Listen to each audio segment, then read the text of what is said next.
Whoa! Too close right there. Oh yeah.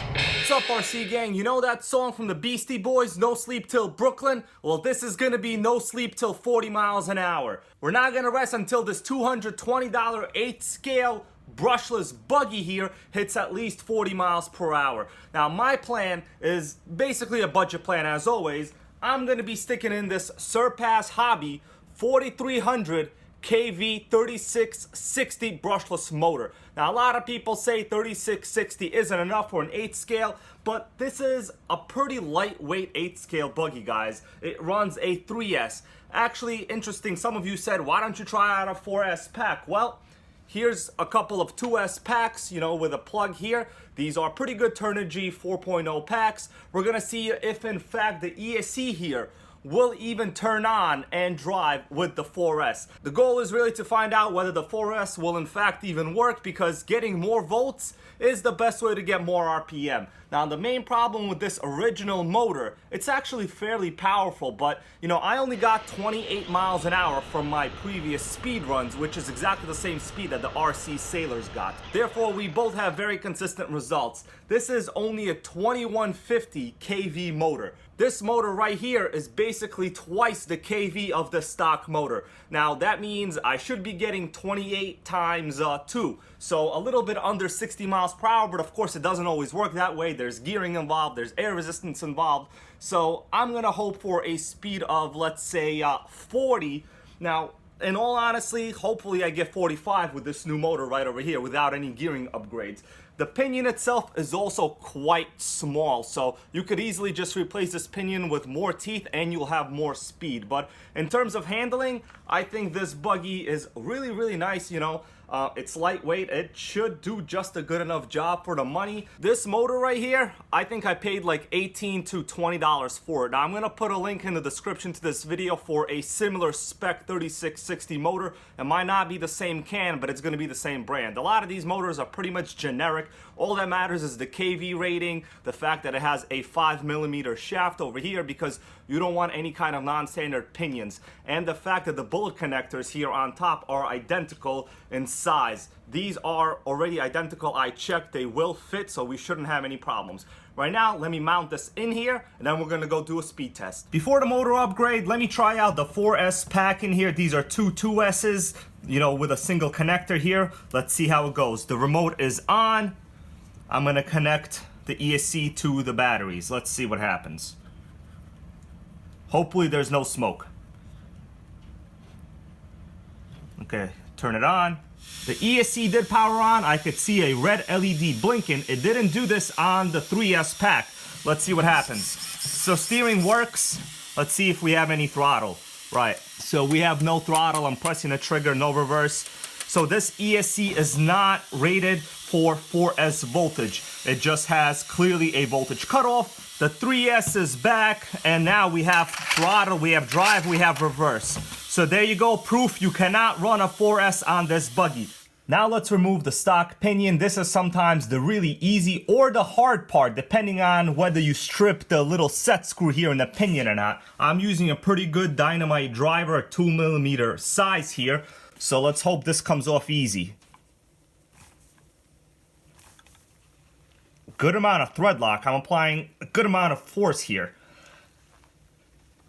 Okay, it's pretty tight in there. I can't remove the set screw, just too tight. So here's a classic trick on how to remove the set screw. You gotta basically heat it up one way or another. I'm gonna use this soldering iron. This is a really weak unit, but you know what? It should be perfect to fit here, and just basically I'm gonna hold it against a set screw. The goal here is to warm it up so the thread lock that's in there has a chance to kind of melt. Now, how long this takes, I have no idea, but this is very safe anyway. You know, this is an aluminum motor mount. Everything here is basically metal. There's no way that I'm gonna melt anything here or break anything. Okay, that should be enough. Let's see if that's what it takes. Oh, there it goes.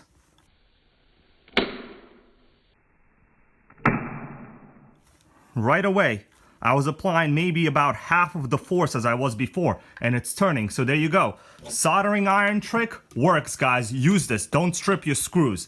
All right, this should just slide off now. Yep, there we go. Easy as cake. I didn't want to take out the set screw all the way. There's no point. But there it is. You see how easy that was? Soldering iron. Loosens up the thread lock. I don't even have to remove the screw fully. Why do that? You know, just keep it in here. And we're basically just going to reuse this. It's still so tight in there. I'm not even going to really apply any more thread lock. The goal was just to remove it from the motor shaft here. Very easy to work on these 8-scale buggies. That's one of the reasons I personally like them. You guys see that? Motor comes out. Pretty much easy. There it is. That's all it is. It's a little plate. You know, you have a little section here to insert your tools to remove the pinion. Boom, motor slides in. Adjust your mesh however you want. All I have to do is basically just get the wires right. A lot of times people say, well, there's no colors on these wires. It really doesn't matter. You could do a trial and error process. There's only 3 wires. Either your motor will go forward when you plug it in correctly, or it'll spin backwards, in which case you just flip 2 of them.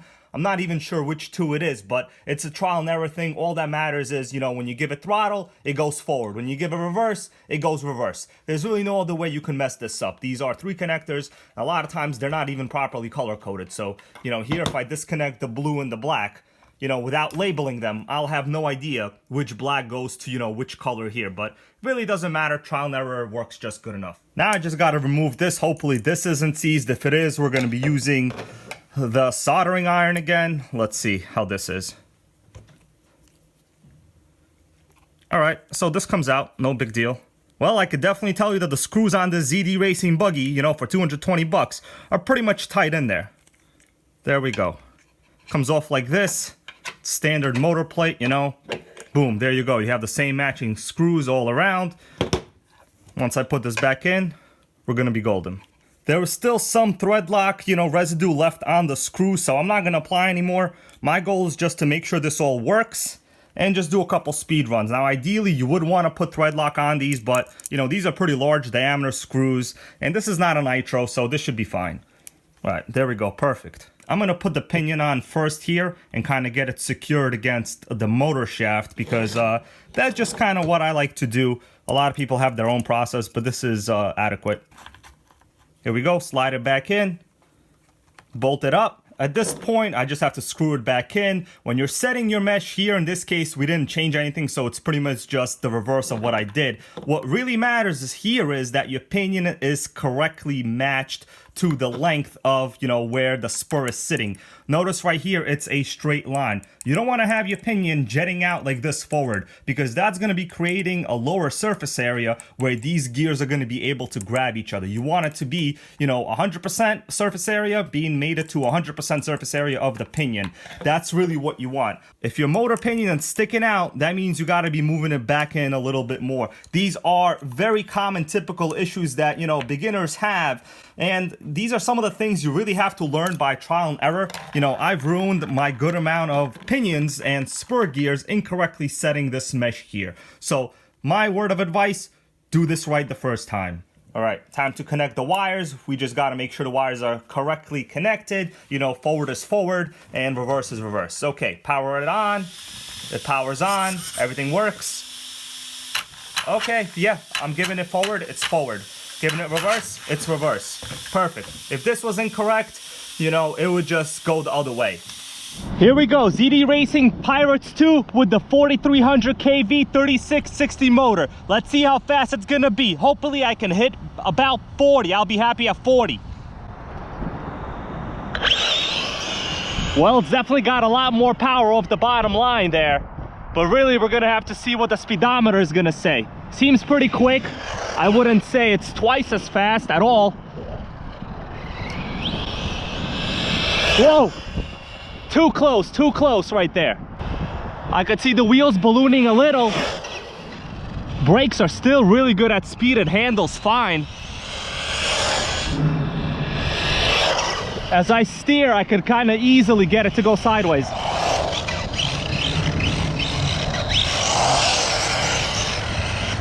But no flipping.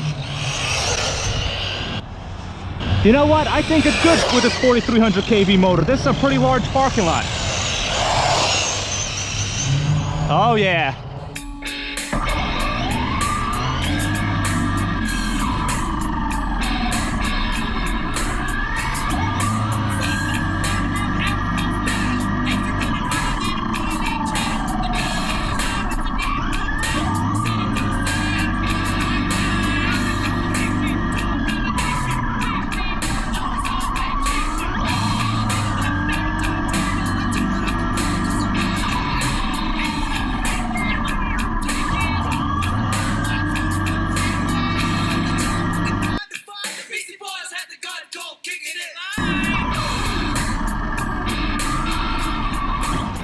You guys see that giant hill right there? We're gonna go on the hill. I don't got much juice left, but this a buggy. Oh, there's a jump at the end there. I didn't even notice that.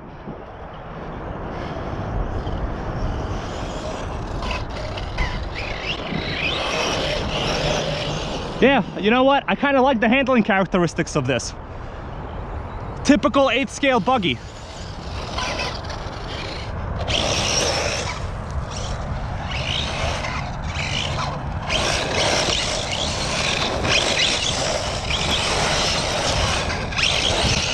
Ah, just ate some grit.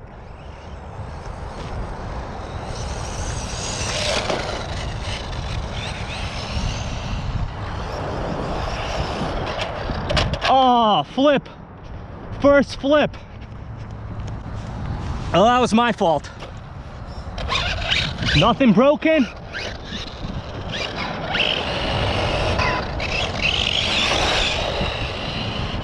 All right, lipo starting to drain. I'm already at top speed right here. So pretty much the driving of this video wiped out this pack. Now some of it is edited, so you know, you're not getting the full representation of the total drive time, but I gotta say, it's adequate.